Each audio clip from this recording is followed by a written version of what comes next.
Welcome back, folks, to WrestleRant. I'm Graham G.S. Matthews, and right here in WrestleRant, I break down all the pay-per-views that I watch on the WWE Network, and today we're talking Battleground 2015. So kicking off the show, Randy Orton versus Sheamus, and a pretty good match. Nothing on the line, no stipulations, just a standard singles match.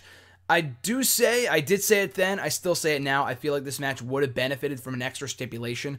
More so their SummerSlam match than this one. The feud unnecessarily continued on for no apparent reason going into SummerSlam, and then again into the fall. Again, for no apparent reason whatsoever. But at least the match was good. Their matches, Orton and Sheamus, just do not work well together. Sheamus is a good worker. Orton's a great worker. They just don't have awesome chemistry. As you could tell from probably their worst match of all time that I had at the WrestleMania 29, and the crowd shat all over it, and all the matches they've had since then. This was a surprisingly good match that the crowd did not crap all over just because they were in St. Louis, Orton's hometown, so they were super into Orton, and the match, benefited as a result. I feel like it would have been better had it been a no DQ match, but still a really entertaining opener. Orton in the end hitting the RKO out of nowhere to pin Sheamus. Sheamus was just fine. By that point, well, two things. He was still Money in the Bank for one thing. Secondly, he already, had been losing this pay-per-view, then one here. Like, he was literally winning and losing every other pay-per-view that people just stopped caring by this point.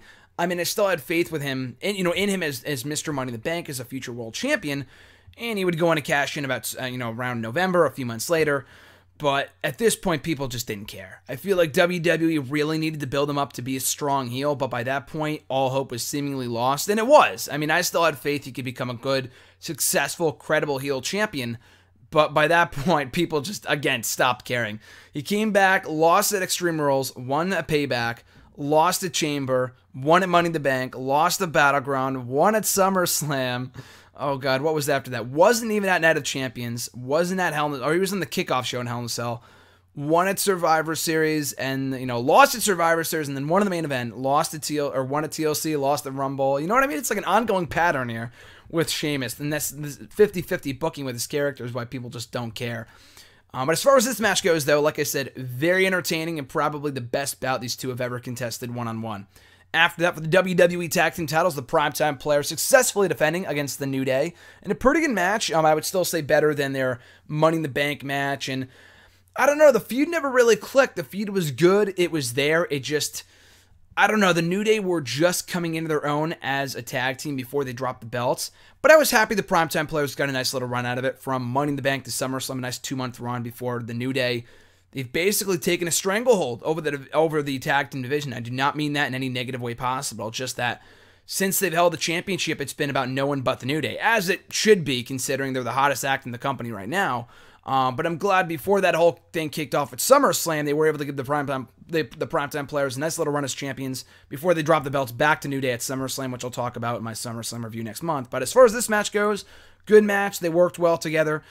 Just kind of there. I mean, they got more time than at Money in the Bank, so a good match, but pretty standard for what it was. After that, Bray Wyatt taking on Roman Reigns, and what started out as a very boring match. Wyatt and Reigns just, again, a lot like Orton and Sheamus.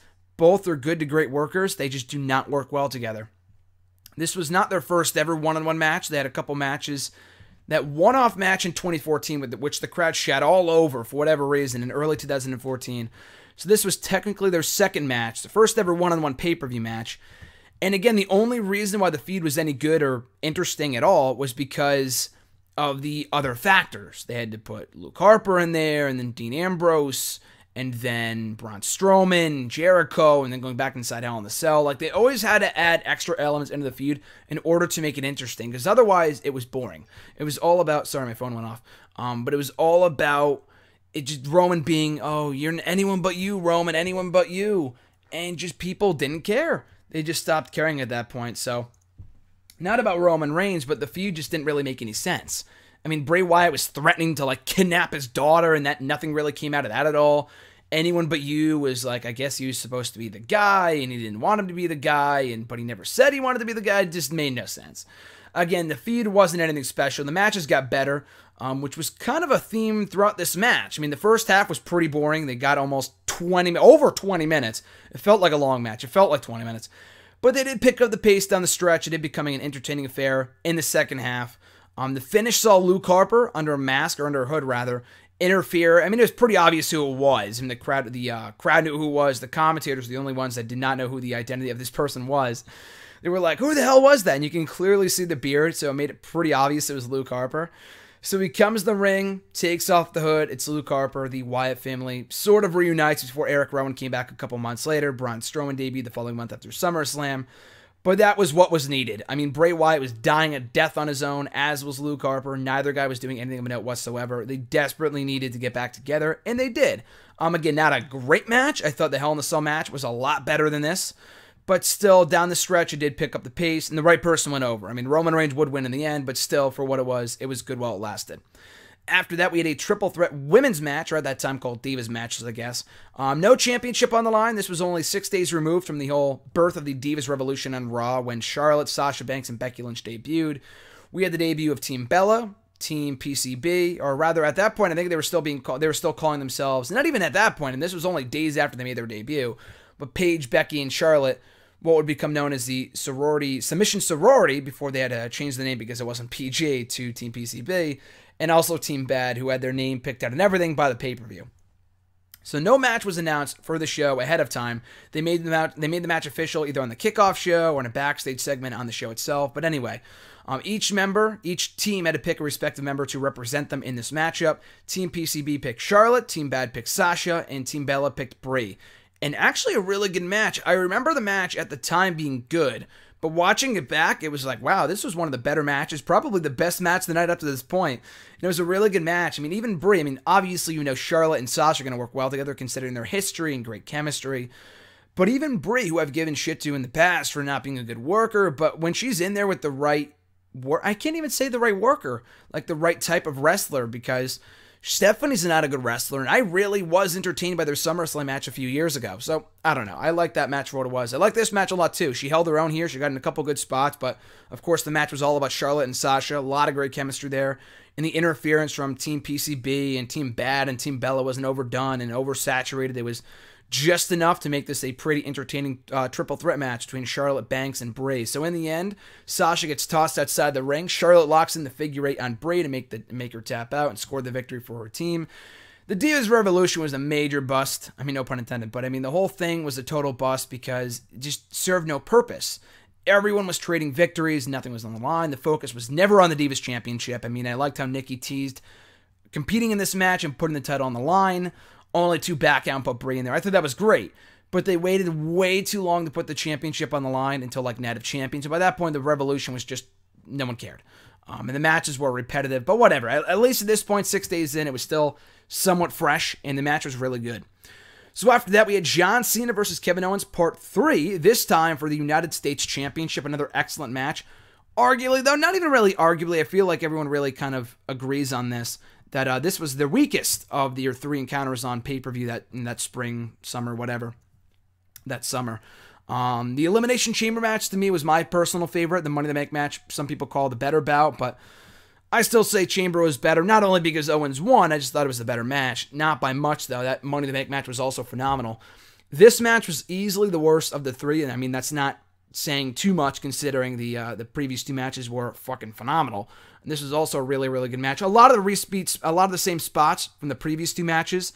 So like I said in my Money in the Bank review last month, that match felt more like a sequel, whereas this one felt like a repeat, or a rematch rather, if you know what I mean. Like a lot of the same spots, they didn't really innovate too well. The only thing that was different about it was that Owens kicked out of 3 attitude adjustments, 1 being off the top rope. That was a little much. It's not like, and they put Owens over big. He didn't win, although he should have, which I'll talk about in a second, but the commentators put him over really, really well. After he kicked out of the AA off the top rope, Michael Cole was saying, Cena looks shocked. He was like, I've never seen that look in Cena's eyes. I haven't seen that look in Cena's eyes since he lost to The Rock at WrestleMania 28. So that's saying a lot. It's saying a lot. They put over Owens big time in that bout. And also afterwards, he lost to nothing in defeat, blah, blah, blah. More pressure had to be on Cena. So, but then again, you would think that putting over Owens so strongly would indicate, they had big plans for him in the future. He was going to be in a world title match at the next pay-per-view. He wasn't. He faced Cesaro at SummerSlam in a good match, but it wasn't like he was put in the world title picture. He wasn't a main event player. He basically became a mid-card competitor, which isn't bad. He's had a couple good reigns as IC champion out of it. He's had a couple of great feuds with Ryback and Sami Zayn just recently. Dean Ambrose, which was also awesome. So it wasn't a bust. Obviously, he's going to work his way back up to the top, but it was very odd how they put over Owens huge here. Like, they have never put over anyone else before. Unlike John Cena's past rivals, you know, Rusev would get beat with 1 AA, whereas Owens kicked out of 3, 1 being off the top rope. Like, that was a little much. And then he would tap out to the SDF. Again, did not agree with that. I feel like he did not need to tap out. It made Owens look weak. And he was back to being just another guy. The very next night on Raw, Owens was out there in the middle of that brawl between Brock Lesnar and The Undertaker on Raw. It felt like he was just another guy on the roster. Whereas a month earlier, he felt special. And he just feels he still does feel special and like a star. He still has that star radiation, I guess, kind of radiating off of him on WWE TV even now. But it was very odd how he was essentially the MVP of programming for a solid 2 months. And then after tapping out to John Cena, he was just another guy. He was no different than Dolph Ziggler or Rusev or basically anybody else in the mid card at that time. It was really disappointing. But anyway, great match. Cena went over to retain the U.S. title. Did not agree with that, but it did build to a bigger match with Rollins at SummerSlam where Rollins won both belts. Blah, blah, blah, which was also awesome, of course. I'm not complaining, but again, great match. I just did not feel that Kevin Owens had to tap out clean. That's my only gripe with this match. And he could have picked up the U.S. title, but it all worked out in the end, obviously. So before we get to the main event, The Miz came out complaining about the IC title match not taking place. Earlier that week, Ryback came down with an injury. Like, I guess he had a hernia surgery, or I don't know if it was a hernia. It was something weird. No, it was not hernia surgery. It was an infection. What do you call it? God damn it. I forgot what it, fuck. I don't know what it was called, but he had some sort of injury where they did not take the title off of him, but they did cancel the Battleground match. He was back in a month, so they held a triple threat match between him, Big Show, and Miz. Miz, Ryback, and Big Show at SummerSlam, so they didn't take the title off of him, but Miz came out here complaining about the contest not being held, blah, blah, blah. I'm the toughest man in the building. Big Show comes out, knocks him out, and then leaves. So that was pointless. It's not like that was that way of turning Big Show heel. And the crowd did pop when Miz said, I'm going to do what no one else could and retire the Big Show. That's what all you people want, right? So kind of turning Miz face, if anything. So pointless segment. We get to the main event for the WWE World Heavyweight Championship. Seth Rollins defending against Brock Lesnar in a 9-minute match. And Rollins barely got in any offense. And even a year later, I do not know how I feel about this match. Rollins was not the focus. He was a total afterthought. I mean, even when Undertaker showed up in surprising fashion. I mean, there had been rumors a couple days earlier that Taker could return at Battleground or show up in time for Battleground, or rather in time for SummerSlam. So it wasn't a huge shock, but hearing the gong go off and the timing was perfect, that was pretty damn cool. But when Taker showed up, Rollins disappeared and no explanation was given. He showed up the next night on Raw. There was no indication or explanation as to where he went or why he disappeared, whatever. Even if it was citing the powers beyond the grave, they never even said that. It was completely ignored. So that was a bit weird. And again, I also hate matches that end in no contest, or rather without a finish. Like I talked about my Battleground 2013 review. How weird is that? The same pay-per-view 2 years later also ending in a no contest. But I feel like this one was done a lot better because this one had a big return, and that with Big Show knocking out both Daniel Bryan and Randy Orton without, going off the air without a new WWE champion as promised. We already had a WWE champion going into this contest in the form of Seth Rollins. So it wasn't that, it wasn't as disappointing. Still nitpicking. No pay-per-view should ever end without a finish, but I kind of understood it in that respect. But still, The Undertaker's return was awesome. The match itself was fun, depending on what your definition of fun is. I mean, it was basically Brock Lesnar beating the crap out of Seth Rollins for 10 minutes, 9 minutes, not even 10 minutes. Taking him to Suplex City with almost 14, 15 suplexes. A lot of suplexes. Like I said, Rollins barely got in any offense at all. Made him look a little weak, but I mean, he was already kind of weak by that point anyway, so it wasn't that big of a deal. But I think, like I said, the bigger focus was on Taker and Lesnar. That was the big talking point coming out of the show. I loved it. I thought it was great. Loved the build to their next match at SummerSlam, which was also very, very good. A lot better than the WrestleMania build to WrestleMania 30 or the WrestleMania match, for that matter. The match was a lot better. But this was a great angle. Really went off the show, went off the night. Ended the night on a big, major, newsworthy note with the return of The Undertaker. So overall, I thought this was a really, really good show, like I said earlier. One of the more underrated pay-per-views of 2015. I mean, when I was watching Cena and Owens, the main event, even the women's match, I put down what I was doing just to watch those matches, which is rare. Usually when I watch these pay-per-views on the network to review for WrestleRant, unless it's a big match that I love or I really want to pay attention to, usually I'll just have the pay-per-view on in the background on my iPad while I'm working on something else on my laptop. So that wasn't the case for these 3 matches. I was really kind of going out of my way to watch the rest of this pay-per-view because I really, really enjoyed it, and I had not watched it since it aired a year ago. Not even like my top favorite pay-per-view of last year. I mean, I went to TLC and SummerSlam. I love those pay-per-views too. I'll be talking about SummerSlam next month, like I said, for WrestleRant, but I don't know, just a really, really underrated show. I loved the show at the time. I love it even more now, watching it back, so needless to say, check it out on the network. Easily the best installment of Battleground to date. Again, not saying much. We've only had 3. Way better than 2013, even better than 2014. Great show. Gets 2 thumbs up from me. The main event was what it was, without a finish, but we get the big return of The Undertaker. Obviously, match of the night goes to Cena and Owens. Not their best match, but still the best match of this night. The Miz and Big Show segment was pointless, but short-lived and painless. The women's match was really, really good. Wyatt and Reigns had the right outcome in an entertaining final 10 minutes. The tag team title match was good, and Orton Sheamus was entertaining too. So overall, can't go wrong with Battleground 2015. Check it out on the WWE Network. So moving forward, guys, in my next WrestleRant video, I will be talking about the fully loaded pay-per-views from 98, 99, and 2000. All great shows. At the crux of the Attitude Era. So any Attitude Era fans are going to love my reviews or love the pay-per-views. I don't know if they're going to love my reviews, but because I don't know if I'll love the shows because I don't love the Attitude Era, but I am willing to give the shows a chance. I've heard nothing but good things about them. So that is on tap for my WrestleRant videos in the weeks to come. Beyond that, I think we're talking about Invasion coming up too. In the next couple of weeks, we got Fully Loaded, maybe the Invasion show, SummerSlam 2015, the King of the Ring events. So a lot of cool pay-per-views to break down and review for you guys right here on WrestleRant in the weeks and months to come. So until the next time, guys, I'm Graham Giuseppe Matthews. Have a great rest of your week or weekend, depending on when you're listening to this. And be sure to find me on Twitter, Facebook. You guys all know the socials. They're down in the description box below. Have a great one, guys. I'm Graham Giuseppe Matthews, and I'll catch you folks down the road.